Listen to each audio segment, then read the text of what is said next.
蒋新民不是蒋由三的儿子吗？杜总，我想我师傅是不会把宣家的传承卖到马来西亚去的。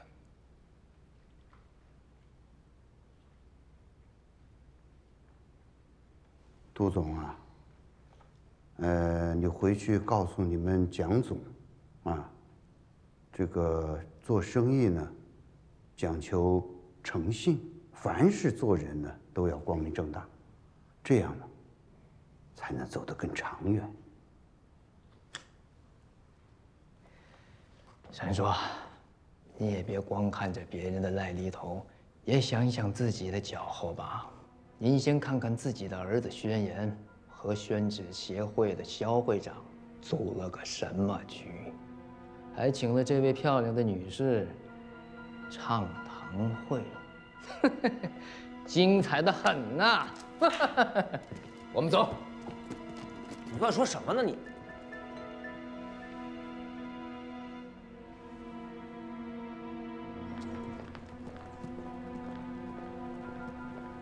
王八蛋！爸，哎，你听我解释，我哎，老薛，你不要啊你！薛总，你干什么？薛总，你不能啊！你打死我！他干什么？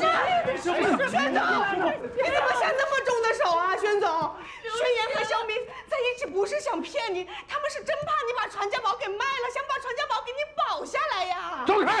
听见没你？老薛，你糊涂你！妈，走，去医院，去医院。没事，走，师傅带你去。妈，这月的工钱是不是又发不出来了？别管。新冉给我分红给了我10万块钱，我都打不到上回那张卡里了。各位，这个月先委屈大家一下啊，先给大家只发1半的工资，剩下的我再想办法。你们知道的，宣家是不会拆你们钱的啊。哎呀，别！爸，传统宣纸的出路有没有？你自己最有体会。咱甭吵了，争来争去没有用。哎呀，听我讲。不管你认为我是对也好，还是错也罢，我既然是宣家的子孙，我就有一份责任，给宣纸找一条出路。别理他，快走，去医院。来，可别留了他呀！师哥，宣言这孩子呀，他心里有宣家，这工资的事儿啊，真的你别着急。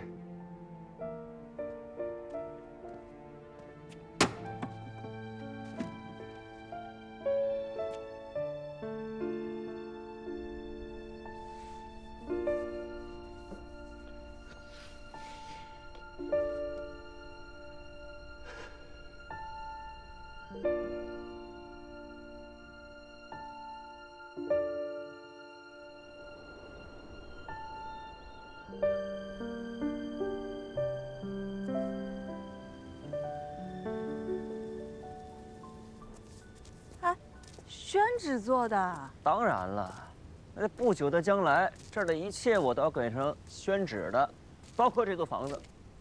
房子也能用宣纸啊？我已经测试过了，强度、防水性都没问题。别说造房子了，就是造船都行。虽然听起来有点匪夷所思，但我竟然还觉得你能做到。你这么天马行空的想法，就是像你说的，想给宣纸找一条新的出路。这一切啊，才刚刚开始。哎，你过来。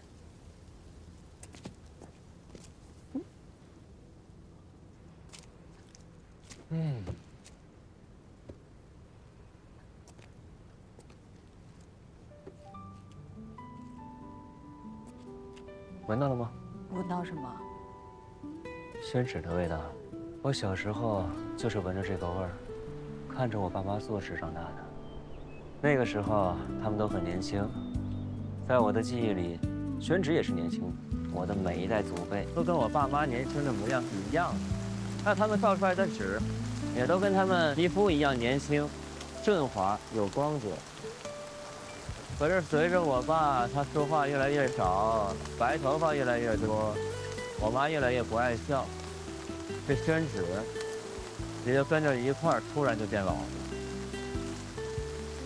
也就是从那一刻开始，我想象中的祖辈们也都变老。按照常理来讲，人在想象中是无所不能的，可以做任何事。但我凭什么就不能让他们重回年轻呢？所以你现在做的这些设计，就是为了让宣芷变得更年轻，让宣芷和你的家人重新回到你小时候的。老祖宗们通过不断的摸索、尝试，做出了绝美的宣纸。那我们为什么就不能在宣纸的用途上加以开拓，去让它焕发新生呢？真的爱宣纸啊，就应该让它与时俱进，让它走进年轻人的市场，让它紧跟时代潮流去发展、去成长。你这些话呀，就应该让他们听见，尤其是你爸。那算了啊，不用。他呢有他的枷锁，还有啊他的故事。那还是别让他知道了。到现在，哎呦，怎么弄了？不是这失败了？不，没有失败，只是还需要改良一下。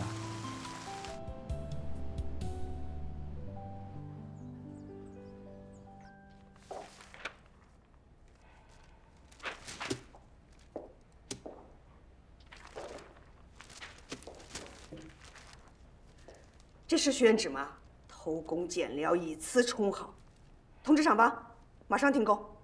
黄经理的意思是，既然宣家都把单子分出来了，那在质量上咱们是不是纸是别人家的，成品是我们大雅斋的，牌子能砸吗？停工！我马上通知停工。查一下这批纸哪来的？涉及3家厂子，都是小家庭作坊。接一下。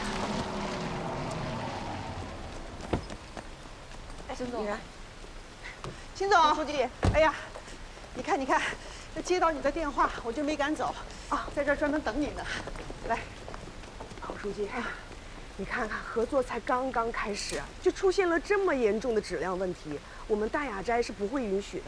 是，你放心，这个事情我们绝不姑息。好，哎呀，你看这领导前脚表扬了，就后脚就出现这样的事情。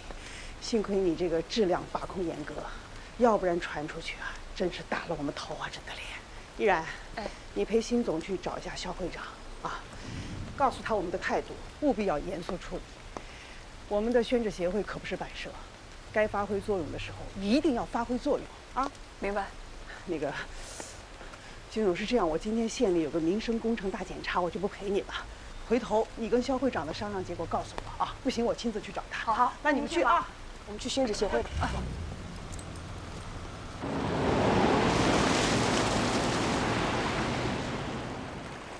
不好意思啊，不好意思，两位让你们久等了啊！来，请坐，请坐。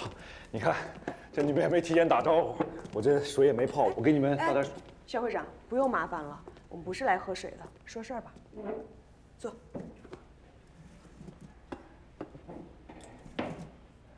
你们说。肖会长啊，你不是很有责任心的吗？你亲自来为协会争取订单的时候，我当时是不是就明确地表达过我对品控的担心？我当时就说了，他们做不好，现在应验了吧？辛总，在这儿呢，我要先代表他们，对您，对贵公司道个歉。这饭还没吃呢，就先把锅砸了。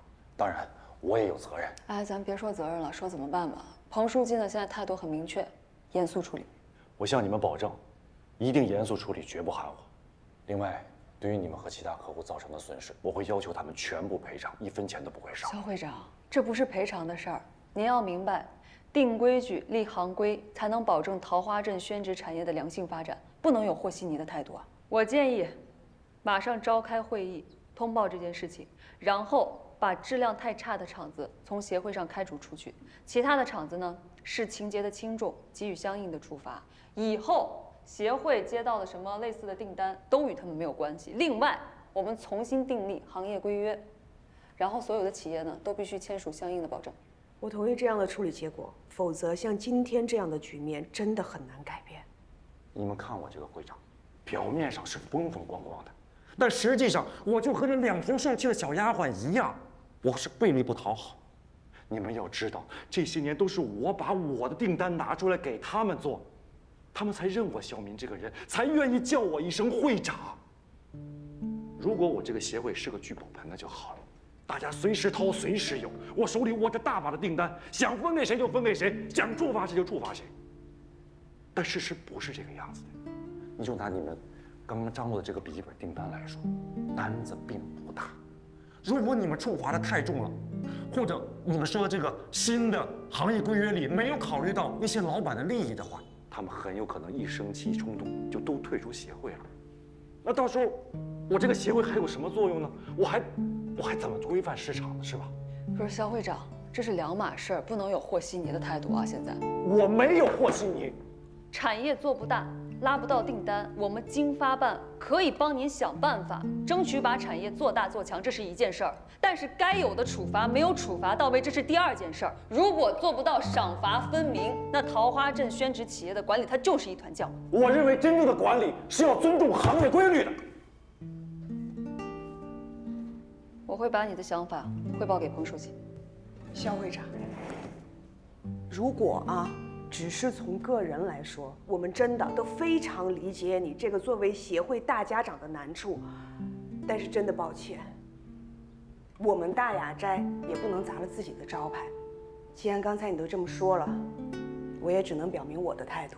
从即日起，笔记本的业务只能全面停工。石贝。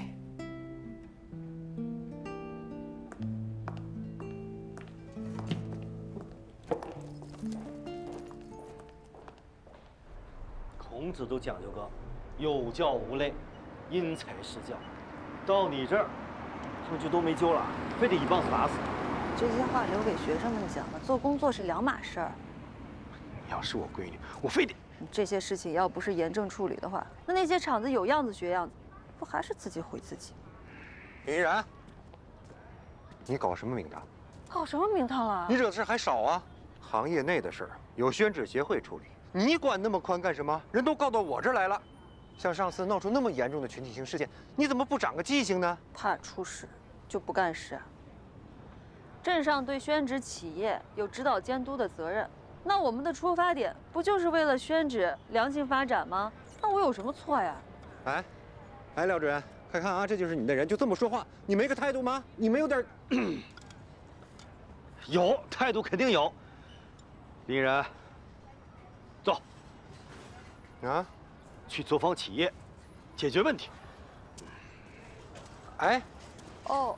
你不是，我还没说完呢，其实吧，并不是说我们非得要为这些小厂子、小企业说话，但说实话，他们真的挺不容易的。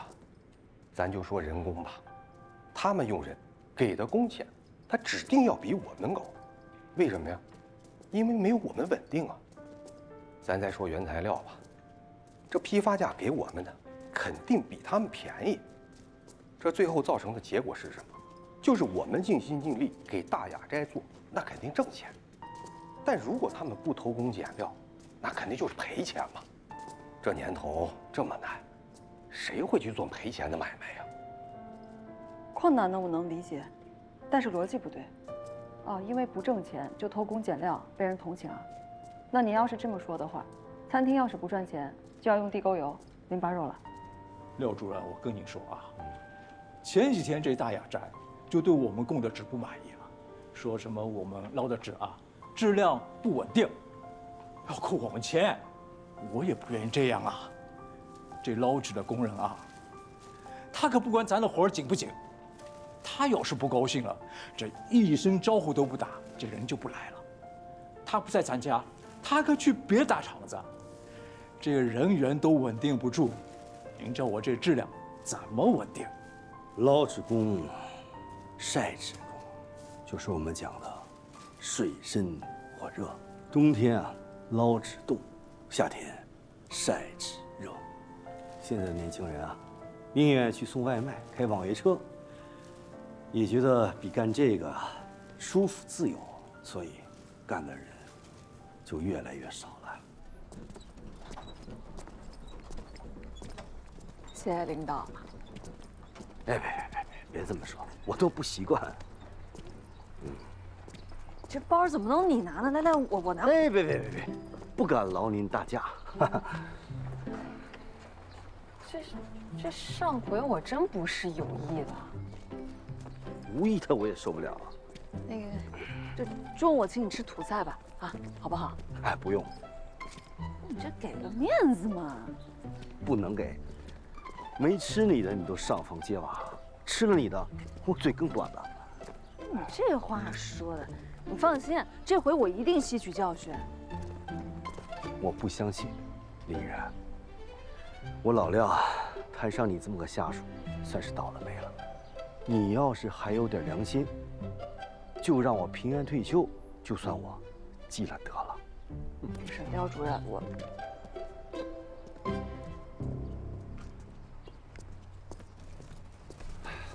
慢点。慢点，英子。老宋，老宋，哎呦，廖主任，哟，小林，怎么能让小孩干活呢？啊，哎，孩子，哎，宝宝啊，哎呀，廖主任身上脏。几岁了？6岁。6岁了，这么小，哎呀，你就干上活了呢？走，廖主任。来，您坐。坐，站会儿。廖主任，哎，我们这企业小，这雇不起人，只能自家人干。不容易啊，老宋。这次给大雅斋供职啊，有几家偷工减料，你们怎么没跟着干呀？哎，廖老师，我爸什么脾气您又不是不知道，我们家只做正宗宣纸。是。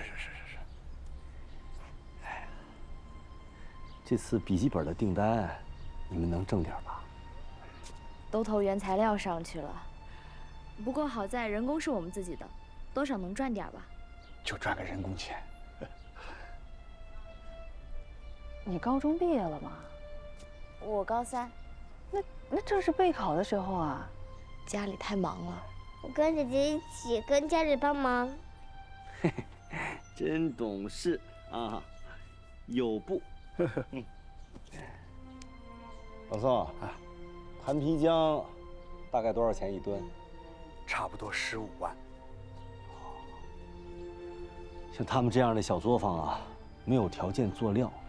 纸浆只能从外面买。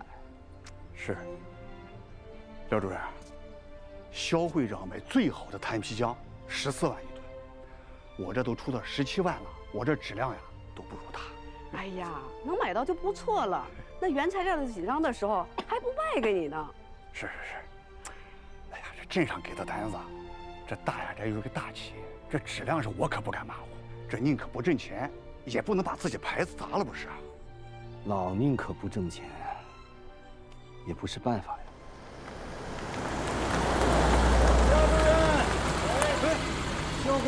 肖会长，哎，您怎么来了？我这不是听说您和小林同志到各厂子转转吗？我来看看。我呀，是陪小林微服私访。您这微服私访可好啊，还得带着他去考察民情呢。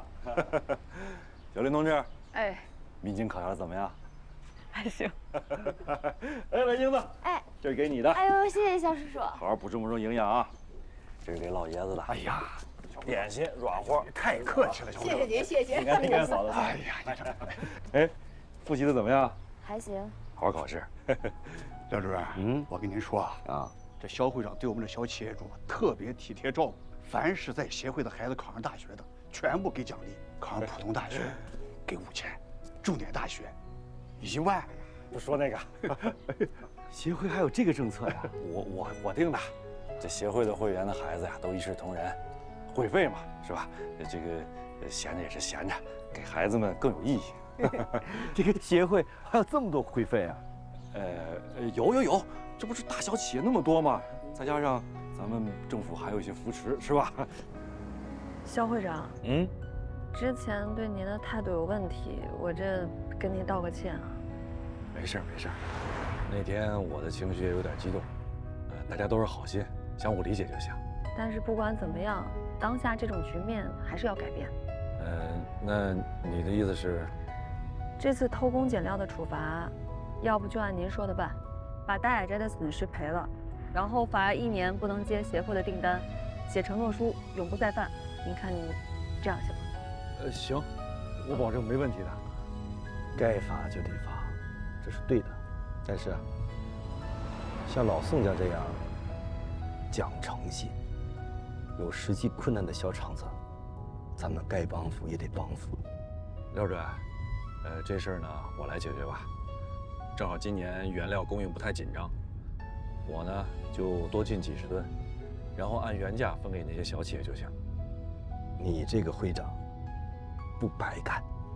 哦，肖会长，一会儿到大雅斋把我放下吧，我再跟欣然姐谈谈，让她多多谅解一下，毕竟还是要跟大家继续合作的。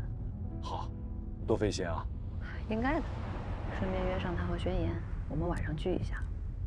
我爸说，你一个人在桃花镇开了家大公司，可让人佩服了。我长大之后也想成为你这样的人。没准你长大了比阿姨还要棒呢。多好呀！哎呀，歌词真的让我是非常的感动啊！好想在你孤单的时候有我陪伴你啊！好想你会想起在谁啊？你难过的时候有我安慰你啊！好别想啊了，肖会长，今天我要谢谢你，真的很开心。干杯！不，要说谢，还得是我谢你，让你们大雅斋遭受到那么大的损失。肖会长，现在不是工作时间，让我们一起开心不好吗？好，干杯！谢谢。来啊！借这个场合呢，我也要跟大家说一件事情，我要回北京一趟。啊？回去干什么？回去拉订单，找我之前的同事啊，还有朋友啊，想想办法，看看有没有机会把宣纸产业这块蛋糕给做大，争取让所有人都有饭吃，而且都吃饱饭。我发现你还真是喜欢想一出干一出啊，敢打敢拼，真好汉呀你！我想试试，哪怕只是缓解一下目前的困局，也比什么都不做要好吧。如果我多拉回订单的话，我们就可以把行业规约给定下，以后咱们宣纸产业就能步入正轨了。我支持，依然给力，爱拼才会赢。干杯！跳吧，慢点儿，慢点儿。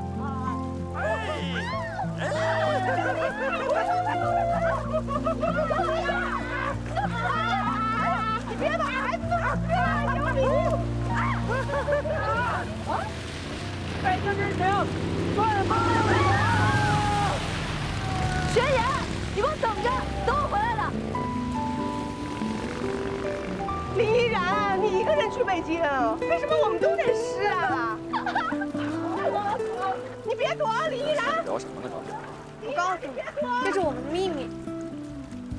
哎，谢阿姨挺喜欢你的，你这小情商比你老爸高啊！因为我善。你什么？扇贝？你怎么这么老土？这是梗，这是梗。丁阿姨，你才土呢！快慢点！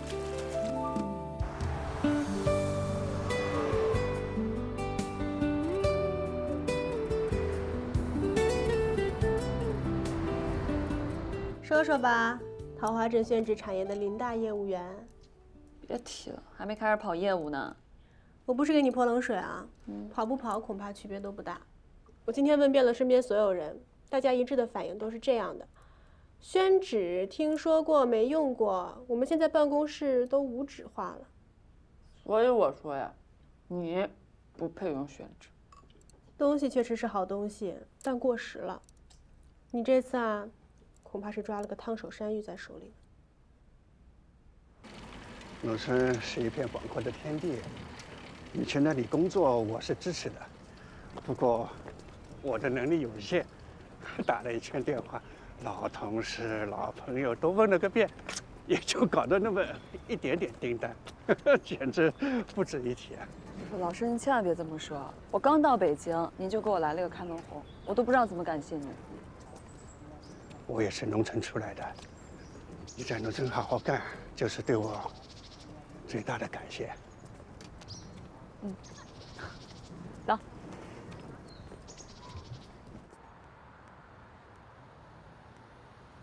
曲姐。对，我依然，我这一回北京了，想着说拜访一下您。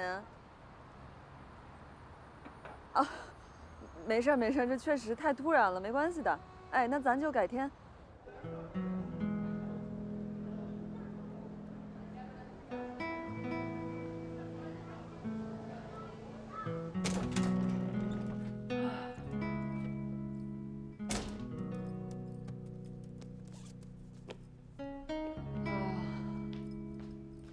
累死我了！哎呦，看你这副样子就知道结果啦。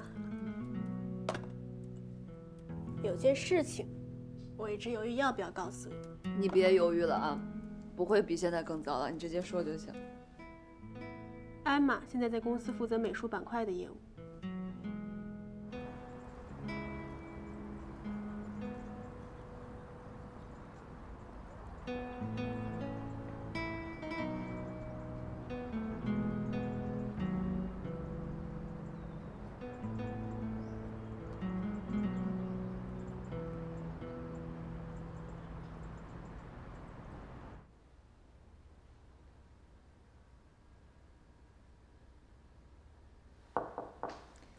艾玛姐，依然，昨天 Lisa 忽然跟我提起你，我就知道你会回来求我的。哦，冰美式半糖。你在那边也这么伺候领导啊？山里的领导也爱喝咖啡啊？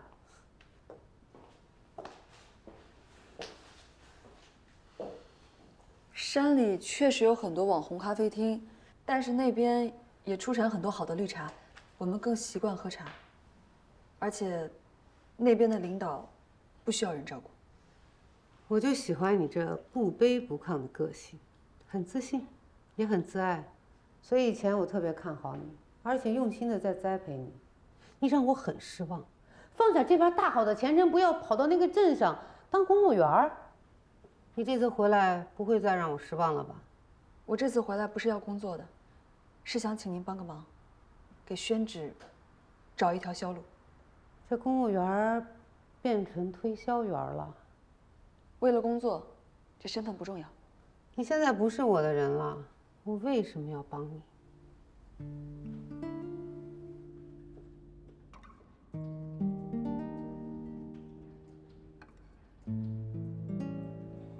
依然姐，姐，咱都好些日子没见了。你这些日子在家乡发展的怎么样啊？还行吧。我可听说了，你们家乡建设的可美了。是啊，什么情况了？意大利海运发来的墙纸遭遇飓风，推迟了到货的时间。里卡多现在知道吗？哦，他现在已经在现场了，不过听说他大发雷霆，一直在骂人。海运平时都挺正常，今天是活见鬼了吗？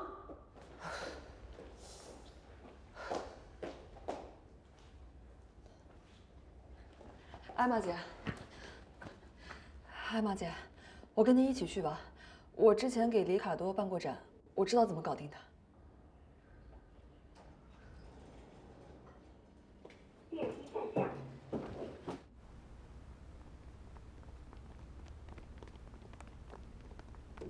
Hello， 里卡多。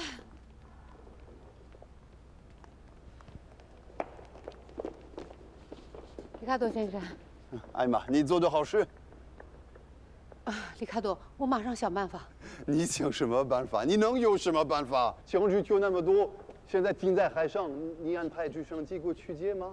重新发货，走空运。我定制的枪支只生产了那么多，没有更多了。现在停在海上，你让我怎么呈现？我跟你说过的，要空运，空运。你为什么不听话？时间本来是来得及的，可是海运运道上飓风，这是个意外。我不听过程。艾玛姐，咱们要不然联系附近海岸的船只，这儿还有各个港口。你真的是没带脑子吗？都跟你说了飓风，飓风接什么接？艾玛，你毁了我的展览，是你违违了，你要负责。里卡多，听我解释。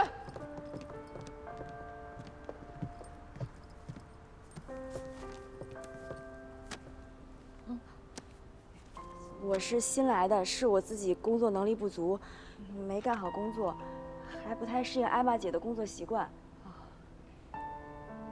听说你之前是艾玛姐最喜欢的助理。都过去了，你呢就想着怎么帮她解决问题，她的态度你不用太在乎。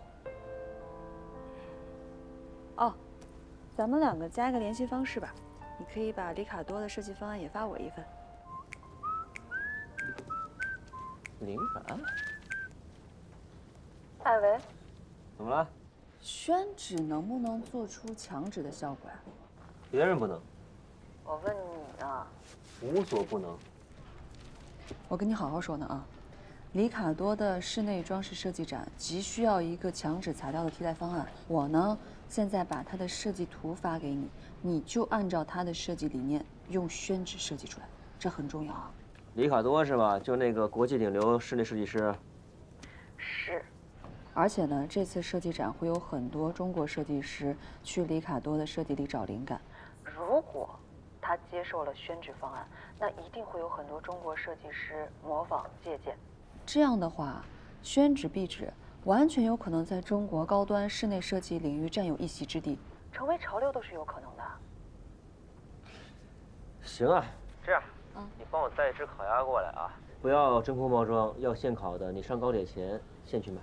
我跟你说正事儿呢，这次设计关乎你的成败。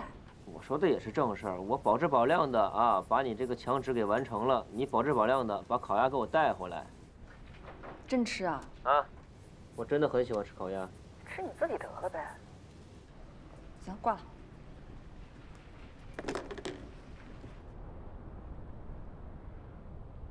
这一批纸咱们就按照特净皮来做，80%的坛皮，20%的稻草，制浆是关键。这一部分就由胡叔叔还有张舵，你们两个来负责。好。老叶叔，哎，您来长帘，让您儿子马杆来配合抬帘。记住，捞3层架旋。没问题，3层架旋。苏大爷，您带着小鱼小满刷纸就行。好的呀。学姐，我干点啥呀？伯伯，我们这人手差不多了，而且呢，今天肯定要通宵达旦的干了。您年龄摆在这儿了，不想让您那么累，早点休息就行。我可以的。是，有我们的，歇着吧。啦，我就负责给大伙儿把宵夜做好，一会儿我就先把老鸭汤炖上。哎呦，知死莫如母。行了，大家都明白了吧？明白了。啊，时间紧，任务重，咱们话不多说，干起来！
宣言啊，这么多颜色，哪个能行啊？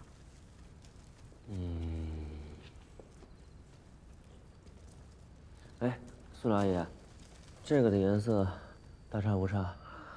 咱们现在印的是这个颜色吗？现在是这个。哎呦，傻了。我刚调了一版，一会儿再试试。好，好，好。小鱼啊，再试一个。辛苦大家了啊！没事。来，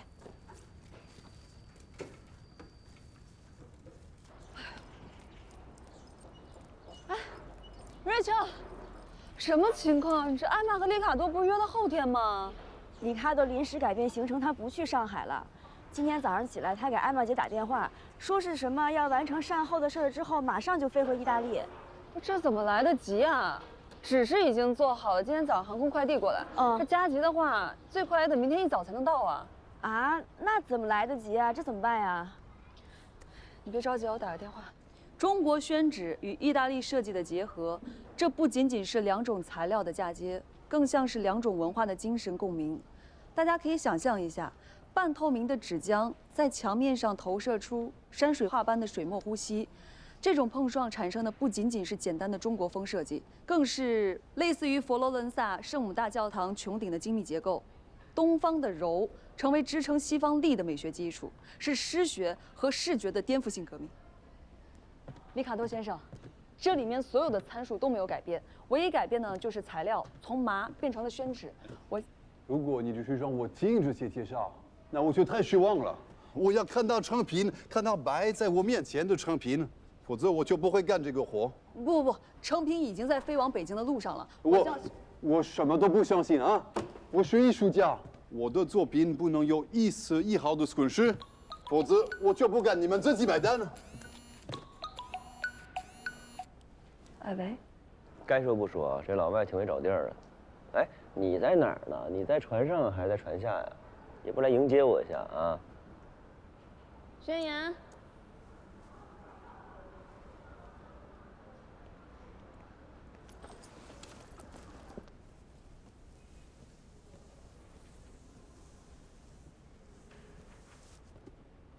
Please。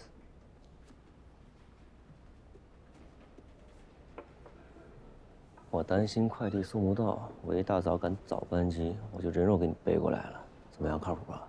早班机啊？啊？现在都下午。啊，这展览馆附近有一家烤鸭店，味儿不错。哦，谁做的？就是这位，出身宣纸世家，跟您一样，都是非常有才华的设计师。哦，太不可思议了！我看到了宋徽宗的天青色，神奇的宣纸啊，神奇的设计师，这肯定是目前最好的选择。具体效果，就等开展那天有参观者来评断吧。那我可以准备布展了，太好了，去准备吧。好。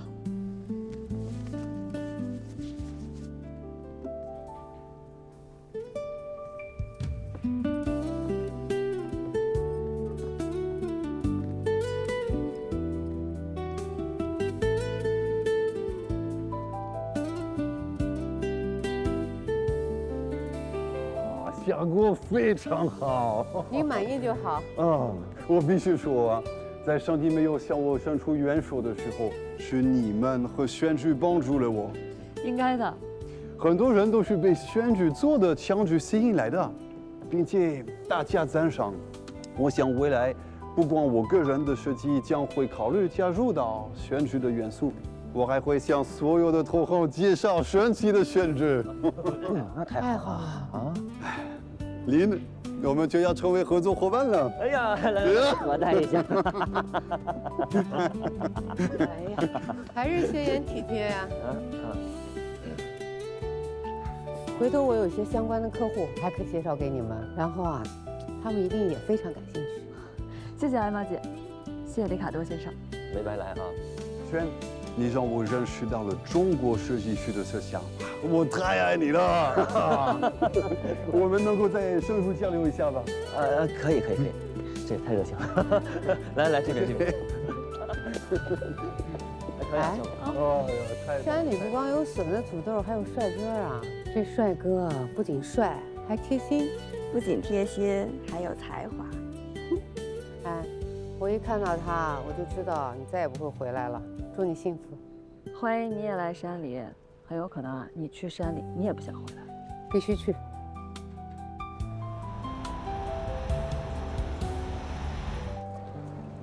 好，的，您需要多少订单对直接发我就好了。好的好的，谢谢啊，哎。哎呦，你还真是属于高能量人群啊！舟车劳顿那么久，精神头还这么好。行了，我帮你这么大忙，想好怎么感谢我了吗？不是，这话从何说起呢？不是我帮了你吗？哎，我拉订单不是为了我自己，是为了包括你们家在内的所有的宣纸企业。啊，那这意思是我还得谢谢你。哦，大点声。我啊，累死累活的研究墙纸，费工费料的熬着大夜给你做出来，还亲自搭着机票给你送到北京去，到头来我还得跟你说谢谢。拜托，有没有王法啊，领导？没有王法，你赶紧的吧，说谢谢。欢迎欢迎，热烈欢迎！两位好，我是你们的专车司机小肖，很高兴为你们服务。来吧。不是肖会长怎么还来了呢？我不亲自来接你们，怎么表达我的感激之情啊？啊！别光感激啊，还得请吃饭。没问题。怎么样？有人替我说谢谢。就你会耍小聪明。上车吧。那你来了。好，上车上车。哎呀！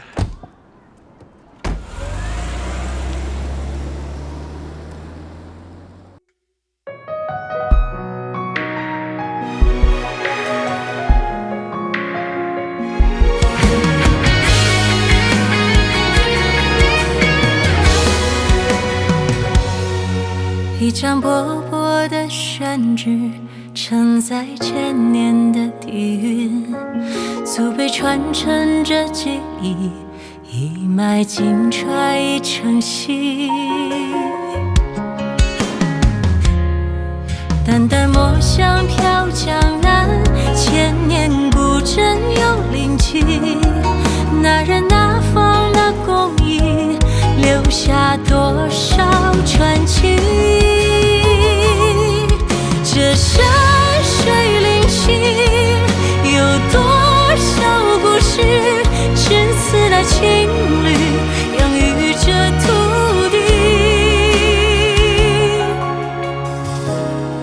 地，养育着土地。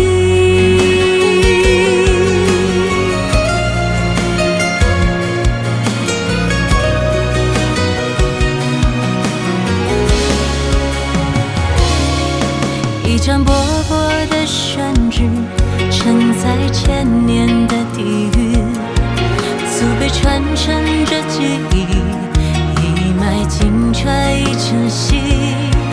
纸上阡陌写丹青，方寸之间有真气。